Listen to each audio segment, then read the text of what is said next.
and welcome to the Nature Codes podcast. I'm Amira Daly, an energy healer and mentor.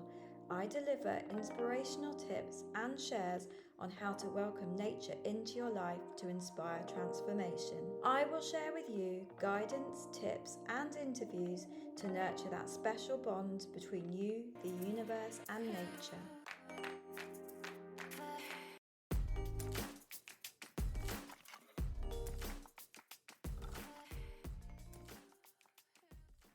Hello and welcome back to my podcast. I'm so excited to be here with you today. I'm going to be talking about something that is quite complicated in the methodology of it and the understanding, but I'm going to try and break it down for you into sizable chunks and put out there some science that goes with it as well.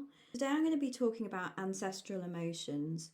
We all realise our connection to our ancestors in some way, but what does this really mean, and do animals share this too? So I'm going to be looking at this on two levels, in humans and animals, and fundamentally it all is one and the same, as I've been finding throughout my life and experience. When I was at university, I studied biology, and I actually became really interested in evolution, and especially human evolution. Human evolution was a massive passion for me. So I decided to do a dissertation on human evolution and the emergence of modern man. I found it absolutely fascinating. I dived deep into all the science behind the fossil finds, especially coming out of Africa at the time, and also the genetics that were being explored to try and trace back our ancestors to a location and point in time. So that really started me off on this exploration of the psychology and the, ancestral lineages that we all share. So you could say that I was studying human evolution both anatomically and genetically. In more recent years, I've been looking at the shared emotional experiences, however, and those shared emotional experiences are, I'm finding, sometimes fundamental to your life in general now. So if you share a specific emotion with an ancestor, say it is, a past trauma that your ancestor has had. Maybe they were struggling to find food. Maybe it was during the potato famine, for instance.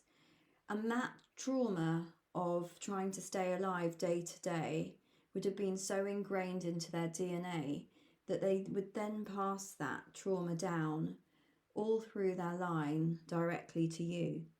And so you might be experiencing the world with this shade of not having enough, lack, and bringing that into your own consciousness. And so this is the part of it that I am fascinated at the moment. And this is what my work is able to uncover and release from the animals and people that I'm working on. So emotionally, energy has the ability to be passed down from one generation to the next until it has been released from that line.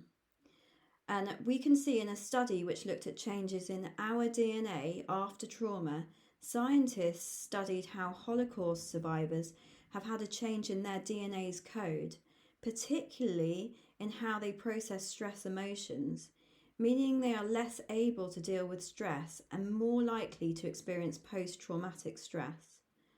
This has then been passed down into the generations, meaning people are re-experiencing these traumas in their own life.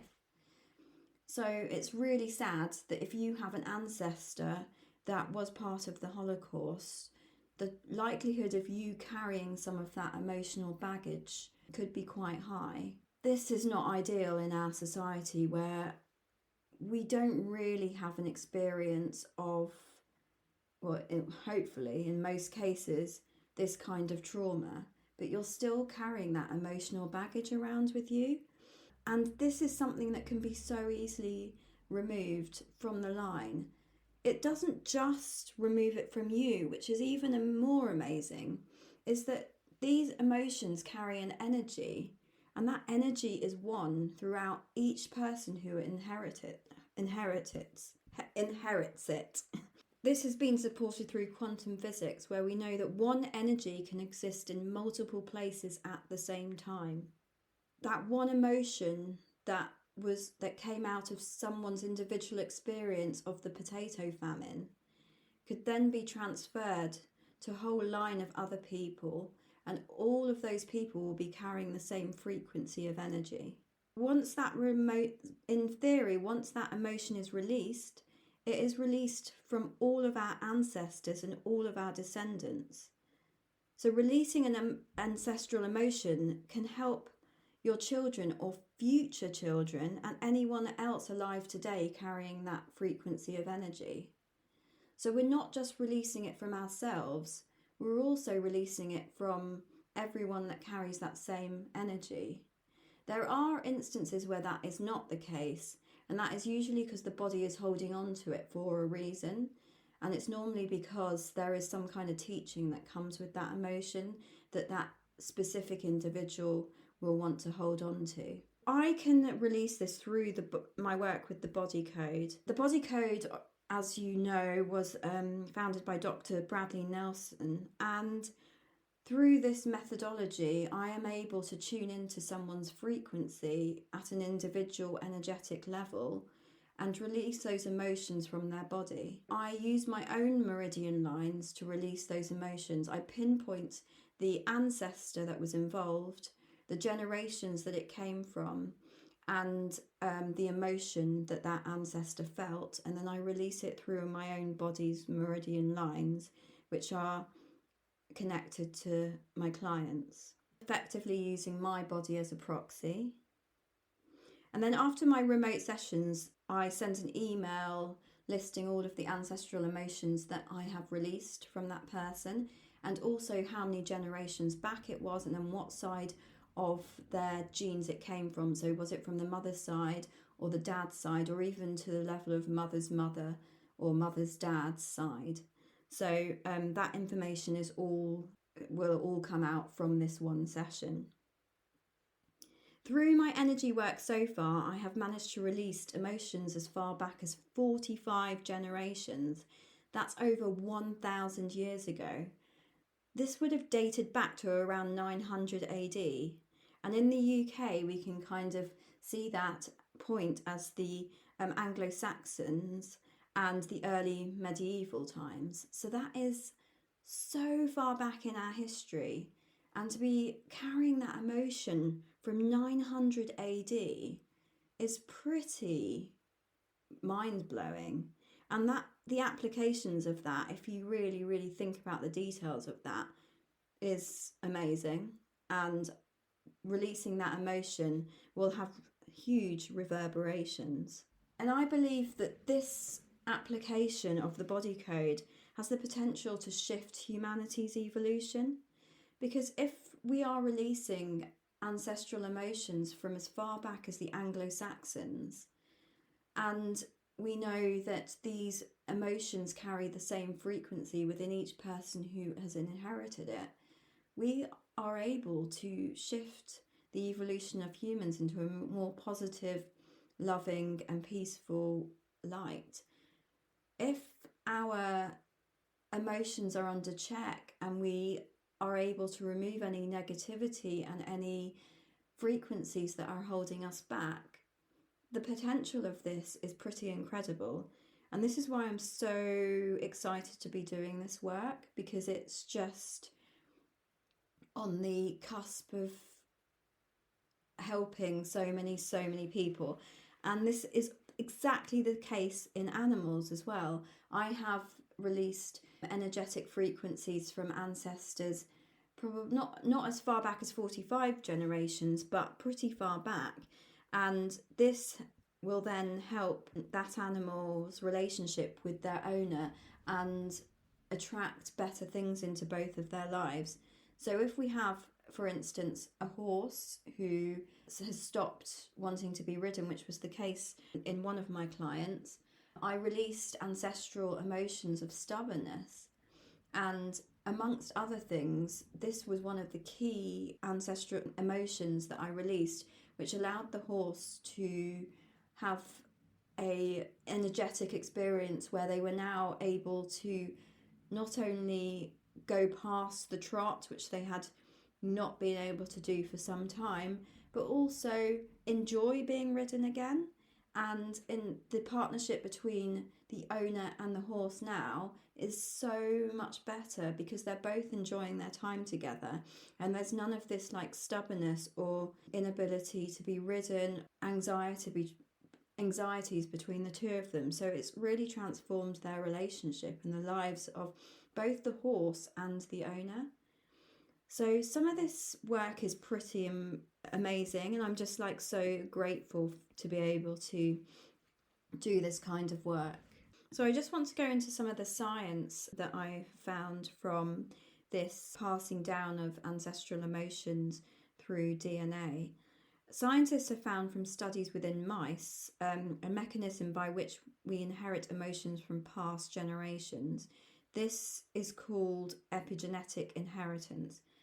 Epigenetics refers to the way our behaviours and environment can cause change that affects the way our genes work. Epigenetics turns genes on or off. These epigenetic changes can be passed down through generations. Scientists call this transgenerational epigenetic inheritance. Experiments have proven trauma can leave a chemical mark on a person's genes, which can be passed down to future generations. So this is what I'm finding through the body code, and it's amazing that through this work, the science and the applications of this quite spiritual healing are lining up, and we can see that there really are these blots on our DNA where past traumas have surfaced in other individuals that weren't even there at the time. This is pretty incredible, and I think as ever with more science and understanding, we can really piece together a wellness and mental health and physical health combination which involves both spiritual and scientific modalities. If we can attack something in several different ways, we have more chance of improving our health and our lifestyles. But not only our health and our lifestyles, but also the evolution of our species into a more positive and loving, caring society, one that can become one with our animals that we cherish, and our behaviours, animal behaviour will also play a part in how our society evolves and how our relationship with animals evolves. And this is all part of the evolution of the earth. And I'm just really, really excited to be sharing my work on this level and actually being able to not just study it, but also make real changes to people's lives. So if you want to know more about my work, please check out my website, www.theanimalcodes.com. There's a section on animals, but there's also a section on people. So I work on both animals and people, which is really exciting. And yeah, thank you for joining me for this episode. I'm so excited that I've been able to share this really quite complex work that I'm doing. But it's so worth it because the changes in my clients' lives, both animal and human, have been really mind-blowing. Thank you so much for listening. See you next week on the Animal Codes. Sending so much love. Thank you so much for listening. I really hope you enjoyed this episode. If you did, please subscribe to the Nature Codes podcast so you never miss an episode. If you enjoy what I'm sharing, please rate and leave a review so that other nature lovers can find me too. And lastly, follow me on Instagram @The Nature Codes for more inspiring free content as well as access to all of my programs.